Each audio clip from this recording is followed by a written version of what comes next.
Hello and welcome to Alan History Nerd. Today I'm looking at some more UK politics, in particular the Supreme Court and its interactions and influence. Now the Supreme Court is one of the newest additions really to the political system in the UK, and it has played an important role already. So we're going to look at exactly what it is, how people are nominated and all those different bits. So again, we're building up our knowledge of component 2 and we're entering section 4. In fact, this is section 4.1, the Supreme Court and its interactions with and influence over the legislative and policy-making processes. And the bullet point breaks this down into the role and composition of the Supreme Court, the key operating principles of the Supreme Court, including judicial neutrality and judicial independence and their extent, the degree to which the Supreme Court influences both the executive and Parliament, including the doctrine of ultra vires and judicial review.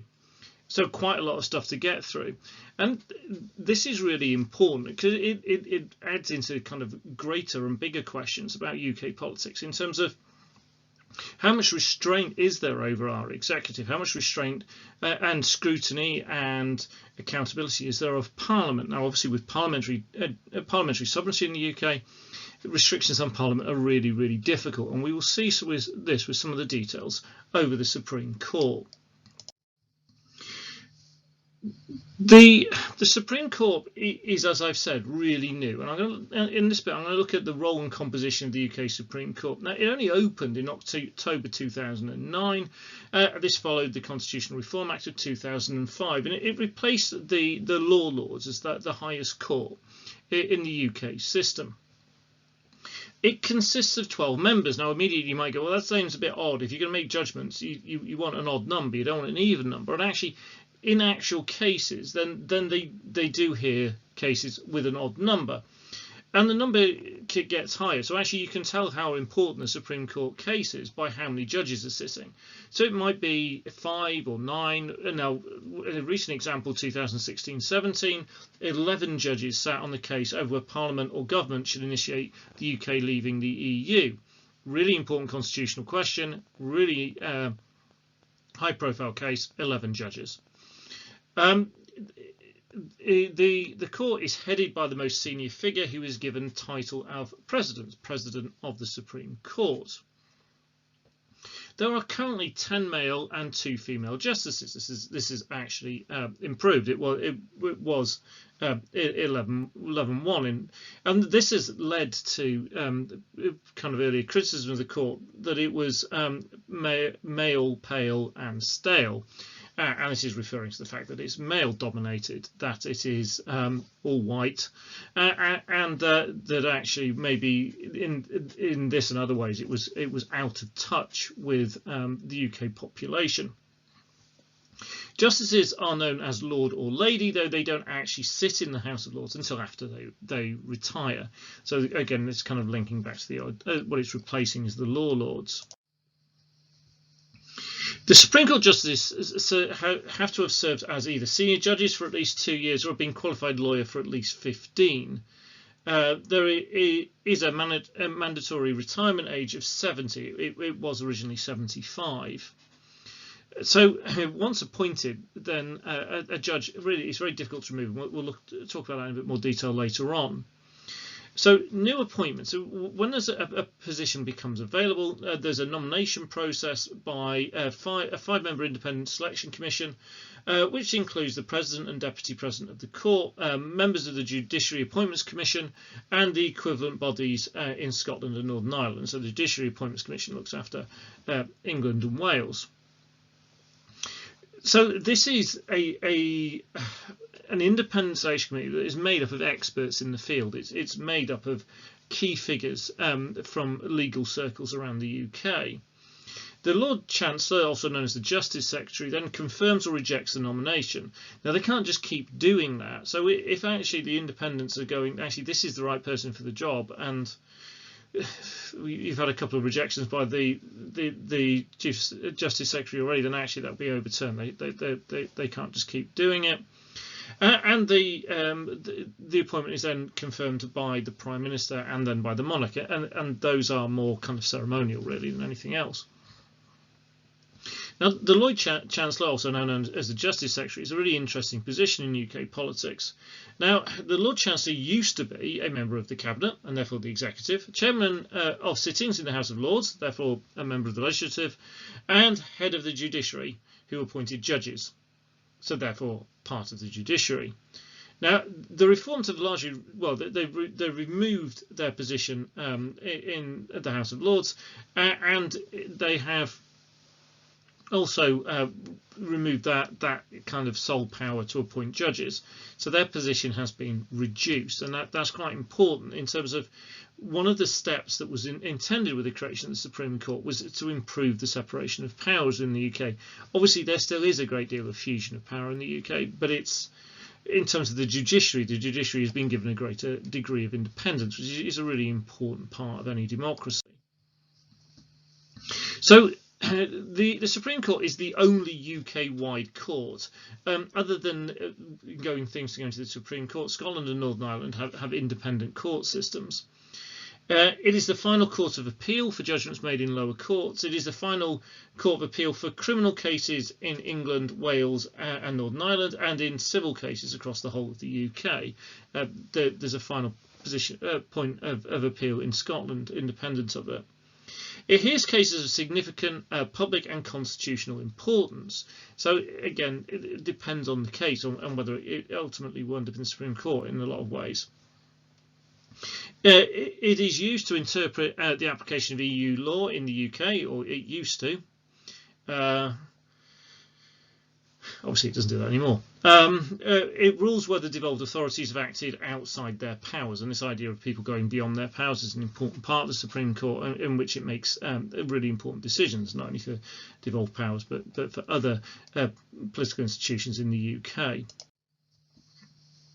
Now, the key operating principles of the Supreme Court are really important.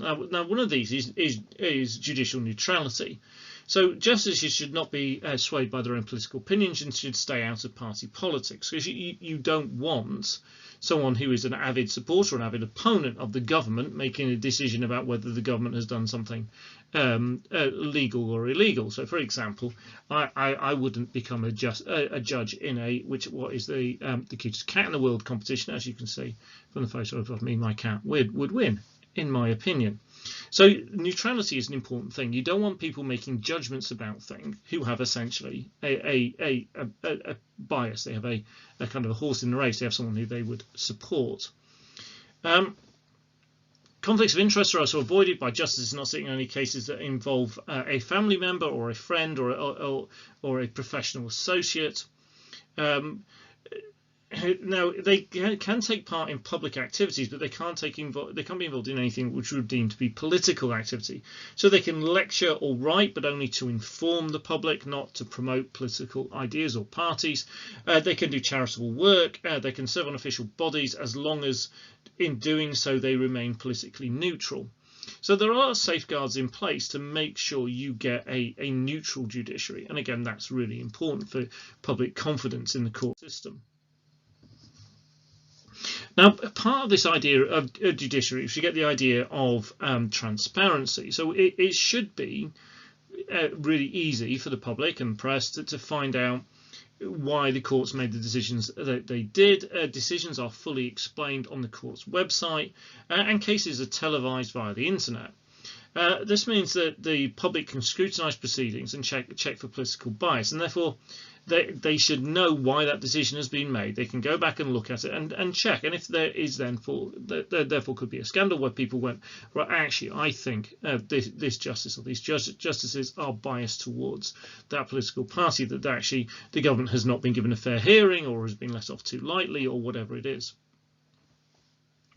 The neutrality of UK courts, notably the High Court, has been questioned quite notably in the press in 2016, most notably by the Daily Mail, but by other newspapers as well, over the court's decision over Brexit, and the Daily Mail went as far as to call these justices enemies of the people. So here we can see that the neutrality is something that's really important and something that's going to be scrutinised not only by the public but by the press. Now, Lady Hale, who's pictured above me, questioned how representative the court was and how this impacted on its neutrality. So, for example, she noted that the 13 appointments made after hers were all male, all white, and 11 of them went to independent schools. She highlighted this following the Radmacher versus Granatino case, which was about claims for divorces being limited and the size of the settlement being limited. And she pointed out that maybe, since there was only one woman amongst the justices, that maybe that swayed that decision. So neutrality is something that is highly prized, but we can see that at times it has been questioned. And I think it's important that we can see that this is a live issue that people are looking at. Now, probably one of the most recent examples of this was Johnson proroguing Parliament 2019, and it was prorogued, saying it was unlawful. Now, part of the problem about the political position of courts is often it's not necessarily the fact that the court's being highly political. It's just the decisions are political ones, and therefore are taken as being politically biased by those who don't like them. So people who didn't like the court stepping in about Johnson's proroguing of Parliament accused the court of acting with political bias. I don't think that they were, but it shows, and we see a lot of this. And again, I've done a whole series of videos on the US system and on the Supreme Court in the US, and you will see both sides in America accusing the Supreme Court of political bias in whatever decision it means, but you've got far more political elements to appointment processes and things like that in the US compared to the UK. Another really important part of the operating principles of the Supreme Court is judicial independence. So this is different to neutrality. This is not about being unbiased. This is about being separate. This is being cut off from the potential political interference by government or political parties. So the idea of justice should be free from political interference, and therefore people can be sure that the court can act impartially. So, and this is important, particularly if someone's individual rights are conflicting with government action, and therefore people can be sure that the government can't lean on the court to make sure they make decisions in favour of the government. And that will, again, give a great deal of confidence to the public. And the way that this is done is judges cannot be removed from office unless they break the law. They're also protected from legal actions over any comments they make during a case on cases in the court. They have security of tenure. Essentially, they know they aren't going to lose their job because they annoy their bosses, the Parliament, the government. And so they can freely act against the government without any fear of reprisal, and this is particularly true because also their pay is protected from the government interference, and so they cannot be financial pressure placed on them. There has been some arguments between government and the court over setting its own budget, and there's some arguments with Brown going back over that. But in terms of their actual pay, government can't do anything about it. And the Judicial Appointments Commission is independent and is there to ensure that appointments in the UK made to the Supreme Court are not political ones. Now, we've seen lots of storms about it in America where they are seen as being political ones, but in the UK, the idea of the Judicial Appointments Commission is that these appointments are not political. So the next bit is the degree to which the Supreme Court influences the executive and Parliament. Well, one way that the Supreme Court does that is its job is to interpret the Human Rights Act, and therefore what it can do is it can declare an act of Parliament as being incompatible with the Human Rights Act. The expectation is then that the government should withdraw that, or that Parliament should go back and amend it or modify it so it no longer is incompatible with the Human Rights Act. The difficulty of this, and this again is something that makes the UK Supreme Court different to Supreme Courts in other countries, notably the US, is because we have parliamentary sovereignty, which means essentially Parliament holds the power. The Supreme Court cannot force Parliament, and therefore the government, to comply with its decisions, because ultimately it's up to Parliament. It can pass whatever laws it wants. So the lack of an entrenched and codified constitution, which would be needed to kind of curtail parliamentary sovereignty in this way, means that the ability of the Supreme Court to restrict the power of Parliament and therefore also the executive in the form of Prime Minister and Cabinet is limited. And this potentially is a problem with the UK system and the UK Supreme Court. The counter to that is you could look at it and go, well, actually, ultimately, I don't want decisions being made by justices. I want decisions being made by elected representatives. So it depends exactly how you look at it. The doctrine of ultra vires is an important one. Essentially, it means beyond the powers. And essentially, the court has the ability to rule that a public body has acted beyond the authority that the law gives them.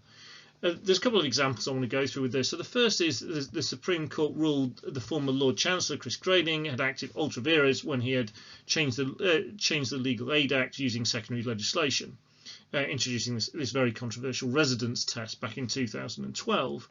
So essentially what they said is that is going beyond the remit of how secondary legislation should be used. If you want to do that, you need to go and make an act of Parliament. So you can't do that. Another example is the Scottish Parliament passed bills that copy into Scottish law the European Charter of Self-Government and the UN Convention on the Rights of the Child. Now, they don't sound like massively controversial laws, do they? But the UK government is challenged these not necessarily because they don't like the ideas of the rights of children being protected, for example, but on the basis that these are ultra vires, that they go beyond the scope that the Scottish government has under the Scotland Act. So essentially what they're accusing the Scottish government of doing is acting like they have more power and jurisdiction than they do. And again, this still links in with the idea of the pushing for the second Indy ref vote, and we can see here a potential power struggle. Now, the Supreme Court is there to act as an arbiter and therefore make a decision on it. Another important area is judicial review. This is the power to review the actions of other branches of the government, the executive and the legislature, and the other devolved bits of government. And the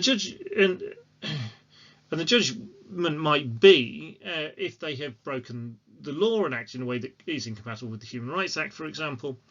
In some cases, they can force the other branch of government to reverse an action.